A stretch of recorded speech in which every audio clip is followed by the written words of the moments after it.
Greetings to you in the sweet name of our Lord and Savior Jesus Christ. I consider it my great privilege to share the word of God with you. We are going through one of the toughest situations in human history. We know these things are inevitable or unavoidable. This pandemic is not the worst or the last. These calamities are going to affect mankind in one or the other shapes again in the days to come. From South Asia to Africa to Latin America, the pandemic is confronting developing countries with a public health emergency combined with an economic crisis, and each exacerbating the other. The present situation of the world also showing us that the most powerful nations, developed nations, be it Japan, America, China, Italy, etc., are incapable of so many things still. The nations whose GDP growth is the highest or the least have no control over so many things. They can only spend time in searching for the question thrown at them by God. Meteorologists, hydrology, oceanography, seismologists, or any department of the science have failed to warn us about the tsunami, hurricanes, storms, floods, and famines. And even if they warn us, their predictions have failed us miserably. They warn us for heavy rain and it turns out to be a flood. Sometimes they warn us for floods, it turns out to be a heavy rain. I am not telling that they are incapable of anything, but they have failed us badly, due to which many have lost their lives and many are losing in spite of spending billions of dollars for these research centers. They cannot save enough lives. The technologies and the science were diverting our trust from God to this man-made lifeless stuffs. Today I have entitled my sermon as Turn and Trust in God Alone. Today's message theme or purpose is that you turn from these idols to the living God. For that, let us turn our Bibles to Isaiah chapter 31, verse 1. Isaiah chapter 31, verse 1. Woe to those who go down to Egypt for help and rely on horses and trust in chariots, because they are very strong, but they do not look to the Holy One of Israel, nor seek the Lord. Before going deeper in the verse, let us look the Lord in prayer. Dear God, Heavenly Father, thank you for giving us the privilege to listen to your word. Help us to turn and trust in you alone, God, in times of problems and calamities. Help me to deliver this sermon to the best of my ability. In Jesus' name we pray. Amen. First, we'll see stop trusting in any nations or men. No matter how much that nation has developed their infrastructure, education, hospitals, Medicare, defenses, economy, etc. Stop trusting in these nations or in the experts. Coming back to the scripture, here God is warning people of Judah and to their king. Woe to those who go down to Egypt for help and rely on horses. Cursed is the man who is going back to Egypt for support and help. Maybe at that time Egypt was best in defense, but what is this Egypt? Who are these Egyptians? It is the same nation who tormented Israelites for almost 400 plus years. And it is the same nation whom God made a mockery of their beliefs, their gods, their magicians, their kings, and the most powerful man in entire Egypt, Pharaoh. By going down to Egypt, they were despising the command of the Lord. In Deuteronomy 17:16, it is written, But he shall not multiply horses for himself, nor cause the people to return to Egypt to multiply horses, for the Lord has said to you, You shall not return that way again. Being a king of Israel, he should not acquire horses for himself, neither send people there to acquire horses. God doesn't hate any nation, but it is a covenant with Abraham. And because Israel is a peculiar, holy, set apart, and an apple of the eye of God, it's woe to them. Today, God loves us so much. He gave Himself for us. In time of calamities, waits our trust. Is medicine our trust, or doctors our trust, or the most popular hospitals our trust? They will fail you.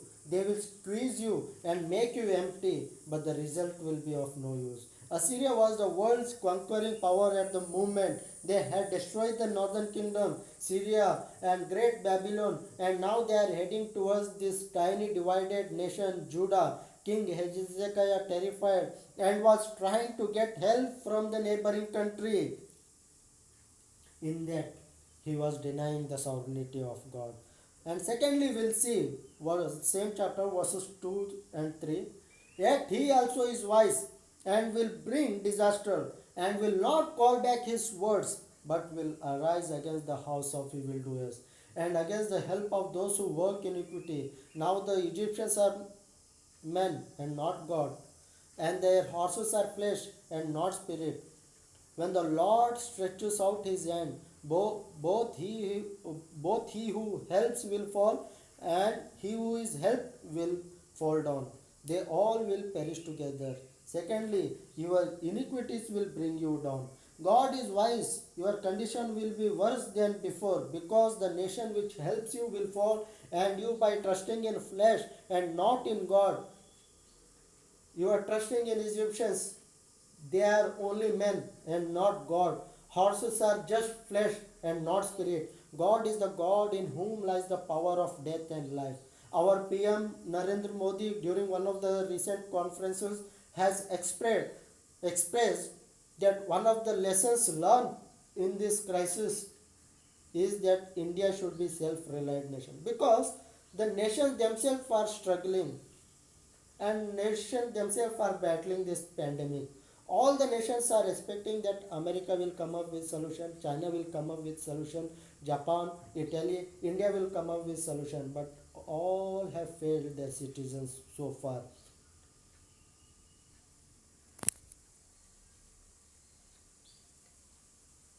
This is the right time to turn our trust from these nations. No matter whom we are trying to trust, all will fail. Thirdly, trust in God alone. For thus the Lord has spoken to me. Verse 4 and 5. As lion roars and young lion over his prey, when a multitude of shepherds is summoned against him, he will not be afraid of their he will not be afraid of their voice, nor be disturbed by their noise. So the Lord of hosts will come down to fight for Mount Zion and for its hill. Like birds flying about, so will the Lord of hosts defend Jerusalem.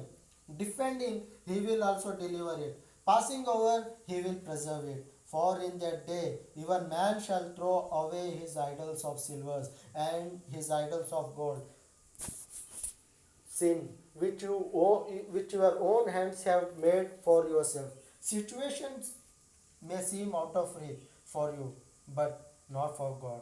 If you trust Him and in His power, He is going to defend. In order to explain why any situation is not too late for God, we will read about one more king. The question will obviously rise, if being king of a nation, if he cannot acquire help from his neighboring nation, then what must he do? We have a king who had faced the same situation as Hezekiah is facing, but he did something very, very different, which are very relevant to us and to the present presidents, the present prime ministers and leaders of a believing nation. Let us see it in 2nd Chronicles chapter 20 verse 3 to 4. The same and even bigger problem than Hezekiah was faced by King Jehoshaphat. 2nd Chronicles 23 to 4. Let me read it briefly for you and quickly. And Jehoshaphat feared and set himself to seek the Lord and proclaimed a fast throughout all Judah. So Judah gathered together to ask help from the Lord, and from all the cities of Judah they came to seek the Lord. It's absolutely natural to be scared. As a leader, you are responsible for the entire nation. As a pastor, you are responsible for entire church. Or as a father or husband, you are responsible for entire family. What was he afraid of? What was King Jehoshaphat afraid of? We'll read it in verse 1. It happened after this that the people of Moab with the people of Ammon and others with them besides the Ammonites came to battle against Jehoshaphat. Some 5 nations have had conspired against the king Jehoshaphat. So by hearing this, he didn't go first to check his military and defense or send his people to Egypt, but he did something every one of us should be doing when facing the hardships, disasters, epidemics. First thing, first we should be doing. He set himself to seek the Lord. In Isaiah, God was complaining that they were going down to Egypt for help but not seeking him. But here is a king who forgot about his reputation, designation, ego, spent time seeking the Lord diligently. He confessed his sins. He understood that only God can deliver him out of this problem, and he understood his ability, he understood his worth, that we read in verse 12. O our God, will you not judge them? For we have no power against this great multitude that is coming against us, nor do we know what to do, but our eyes are upon you. Today, all the believing nations leaders should forget their designation, reputation, prestige, but should humble and spend time inquiring about the situation. Ask the counsel of the Lord. Take advice from the Lord. Stop trusting experts. They have failed you in the past. They are failing you now, and they will fail you in the days to come. He asked his people, second quality, he asked his people to fast and pray.